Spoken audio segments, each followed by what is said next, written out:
Hey everyone, you're live with Necee. I am your host, Opal Bailey. And today on my show, I have with me a friend of mine. His name is Jim.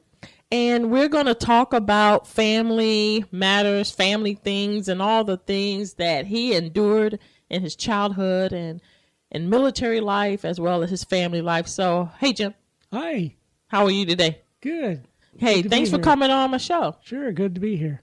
Hey, listen, I wanted to ask you a little bit. I know a little bit about you. Mm-hmm. So can you just share a little bit more so our listeners could know where you're from and all the good stuff? I grew up in Alliance, Ohio, and with two younger sisters. And my mom didn't work, but my dad worked in a dairy, where you put the milk in the bottle. And when I was old enough, I started helping him out on Sundays because he had to work the weekends. And I would help him dump the past due milk into, milk cans and stuff like that. And I did that on Sundays, probably like for 4 or 5 years. And then the boss saw me one day from the window, and he told my dad, he says, when he graduates from high school, he's got a job here if he wants it. So when I graduated from high school, I got the job. I was there for about 4 years. And what job was that he hired you for? I did a lot of things in the dairy. I worked in the cooler, taking the milk from the conveyor line and put them on pallets in the cooler. And then I moved up to pasteurizing technician. And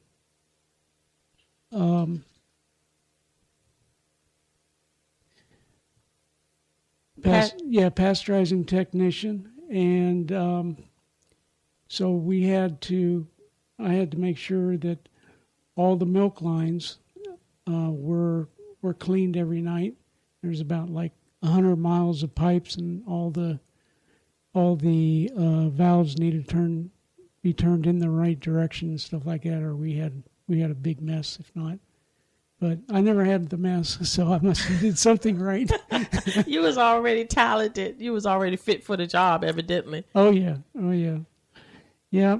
From there, I worked in a restaurant for about a little over a year. I was a assistant manager, and that's where I met my wife, my previous wife. Mm-hmm. She was one of my waitresses, and we got married, and we were married for like 45 years or something like that. And back in 2007, she passed away. She had a hereditary disease called alpha-1 antitrypsin enzyme deficiency, and that's predominant in women. And what that enzyme does is keeps all your vital organs pliable, renews them, and her body didn't produce that enzyme. So different people, it affects different organs, but hers affected her lungs. So she only had like 20% of her lung capacity left when she passed away. Well, I'm sorry to hear that. Yeah. She also worked with me after she was with me the whole time I was in the Air Force. I retired from the Air Force back in 92. I went in 72. And after I got retired from the Air Force, I started working out the Cape Canaveral Air Force Station. I worked in television operations, and we filmed all the launches that went up. And every time we went out on a launch, it was like the first time. Wow. It was amazing. Yeah. I bet that was an interesting career. I'm not gonna say a job, but that's Yeah. definitely was an awesome career. Yeah, it was one of the best jobs I ever had. Yeah. What made you go? We want to backtrack a little bit. What made you go in the military? Well, when I was working in the restaurant, one of the other managers decided to go ahead and do some stuff around the restaurant, remodeling and stuff like that. He would take money out of the safe, which was allowed, he saved the receipts and everything. But one day he didn't put the receipts, in the safe. So when I checked out, I was short in my balance sheet. And so I told the managers, up in Cleveland that. And whenever payday come around, they shorted me in my paycheck that amount. And I was only making $125 a week to begin with. So wow. Yeah. So what were you bringing home if you were just making $125 a week. That's amazing. Yeah, not that much. Other than my wife at the time, she helped out with her waitressing, so that helped make ends meet. So I quit that job because they would listen to reason, and I was out of work for about a month, and just so happens that my wife's brother, he was in the Air Force, and I asked him about how the Air Force was, and he said he loved it. He had to get out early because of my wife's father. His father had some medical problems, and so he got a discharge from the Air Force. So I said, okay. Well, I went and talked to a recruiter, and they said, okay, sure. There's only one problem. I only weighed 104 pounds. No. And I was 25. It was that milk. I didn't eat enough ice cream, I guess. There you go. Lifting the pallets up. Yeah. So what did you do to gain weight? So evidently you had to gain weight. So the recruiter, that was on a Friday, he said, go home, eat everything in sight, and come back Monday, and all I needed to gain was 2 pounds to meet the minimum requirements. So he said, eat a bunch of bananas and all kinds of fattening food. So I did. I ate a bunch of bananas on the way up there to the center where they accept you. And I gained the 2 pounds, and I weighed 106, and so they let me in. This is awesome. This is an awesome story. Yeah. So I went in. I didn't know what I was going to do, and they offered me they wanted to know if I wanted to become a policeman. And I always liked policemen, and so I said, "Yeah, okay, I'll sign up for that."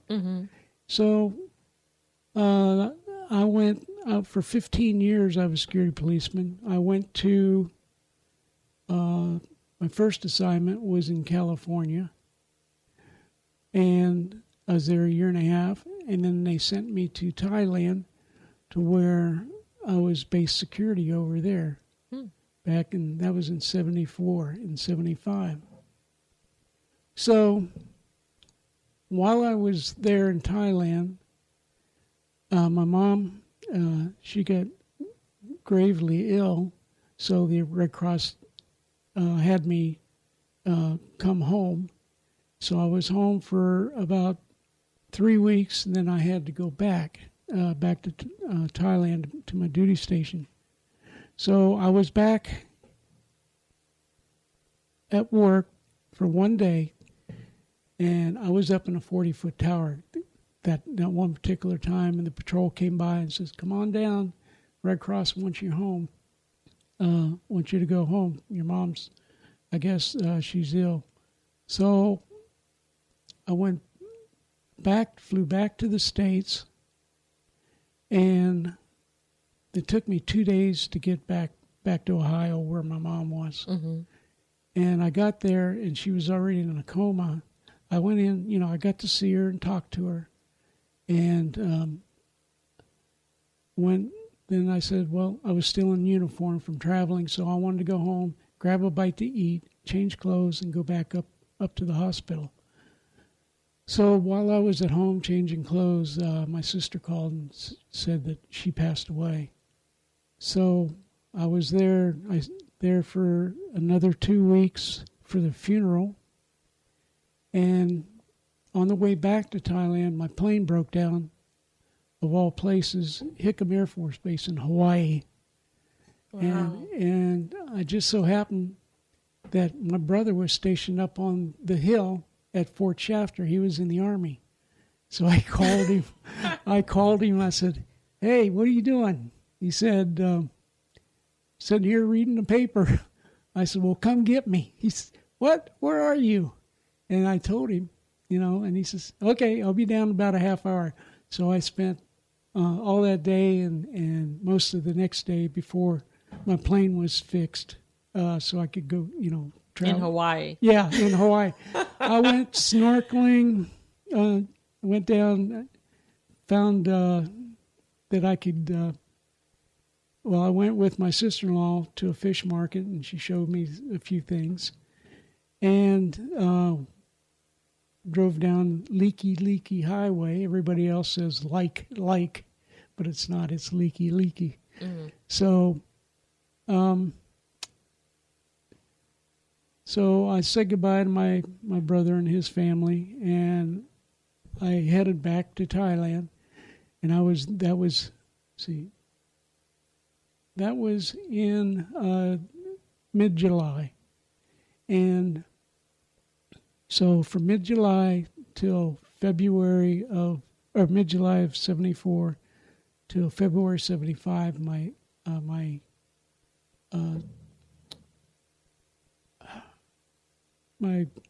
tour was up. Mm-hmm. And so toward the end of my tour, I was able to go to the base pool every day, and cool off, because we just got over some monsoons and stuff like that. Mm. So I got my orders for my next base. Where did they send me? North Dakota in February. Oh, wow. So that was exciting. No. I think I slept in my long underwear for 3 weeks.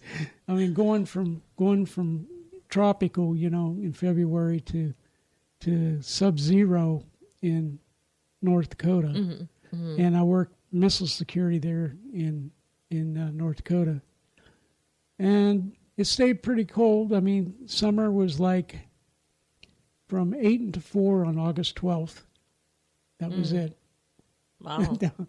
But how did you deal with all the challenges that you faced, with your mom passing, and then you still having to go back and fulfill, your military duties? Yeah, I flew 100,000 miles that year. Wow. I was so tired, and it was all that I could do was, to get my strength back, So I just tried to ignore that and go about my duties like I needed to. Mm-hmm. And I didn't go to church or anything back then. That wasn't part of my environment growing up. My dad went to Catholic church, mm-hmm. and my mom never went to church because she was sick.